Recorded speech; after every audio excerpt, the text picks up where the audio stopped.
very happy to have Thomas here on stream to chat a little bit about you in case people don't know. You started playing guitar really early age, and I would say you were discovered by Steve Vai after you were on television and all that. Is that what happened? How did the story go? Yeah, How did it go? I guess my first big break was when I was around about 8 years old, and I opened up for Ozzy Osbourne in my hometown in Newcastle. And from that moment onwards, the TV and everything kind of just escalated. And the Steve Vai was a very similar era. My dad was always just kind of like, let's just drive this kid around and put his leathers on and his boots that were like 4 sizes too big and park outside of massive venues because there's a chance the artists could be walking out and they'll spot them. So it was very much a by chance thing. And one of those chance meetings happened at Donington in '88, where my dad somehow blagged us to get backstage. And I'm sitting on the back of my dad's car with a brand new Floral Jem, which we just had kind of recently delivered from the States. And then one of Steve Vai's techs, I think, spots me sitting there. Like, what the hell's going on here? He's got this little kid on the back of a car with a Floral Jem. And then I kind of get yanked into Steve's tour bus, and I played Tobacco Road, the David Lee Roth sort of cover version.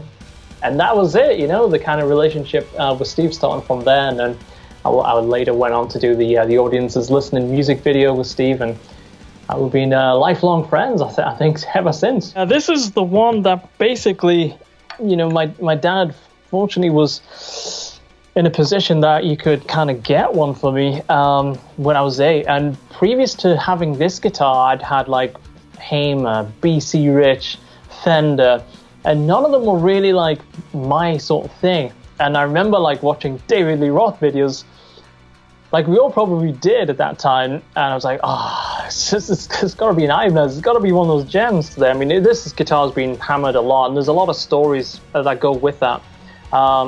So, for example, you can see some of the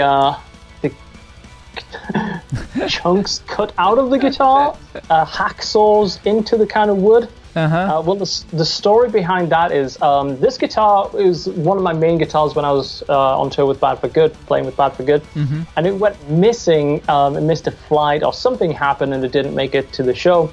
And me and Steve Vai had the same tech at the time, and I asked Steve if I could use his Floral Jem for the show, because I think we had some TV stuff at the same time. I was like, I really want to use a Floral Jem. And he was super cool, and he gave his Floral Jem to the tech, and the tech brought it to the show, and everything was good. But, when I was like a kid, I was just absolutely crazy, a complete lunatic. And then I'd cut Steve's guitar up really badly. Like, I cut the handle out of the guitar. I think there's actually some clips on YouTube where you see me playing this Jem and it has no handle in it for some reason. It's because I cut it out, and I cut like chunks of his guitar off of the thing. It's like, I don't know why, but it's like complete lunatic. But then my guitar turned up at the studio, and I think it was around about the time that I was actually living with Steve, and then he completely took revenge on me, and he hacksawed my guitar to bits. But I think he showed a little bit more restraint and maturity than I did, because his guitar was far worse than mine. But we're all good now. There's no hard feelings, right? You were just, I guess you were young. You were just smashing things around, or you just like kicking guitars and smashing it. What was it? Breaking. I think also during that time period. I mean, I was with Ibanez. Obviously, Steve has always been a big part with Ibanez. The Ibanez custom shop was like not that far from us in LA, so I broke a neck. I wouldn't do this now, but like back then, if we broke a neck, we could just go get another neck. It was like no problem.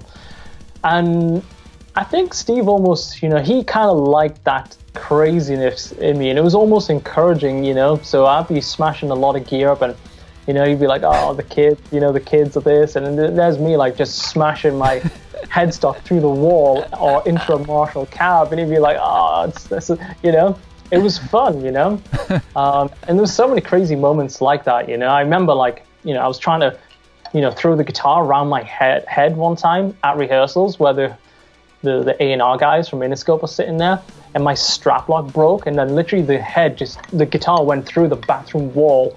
It was just stuck there, and I was just like, oh shit. Too many David Lee Roth videos is what it is.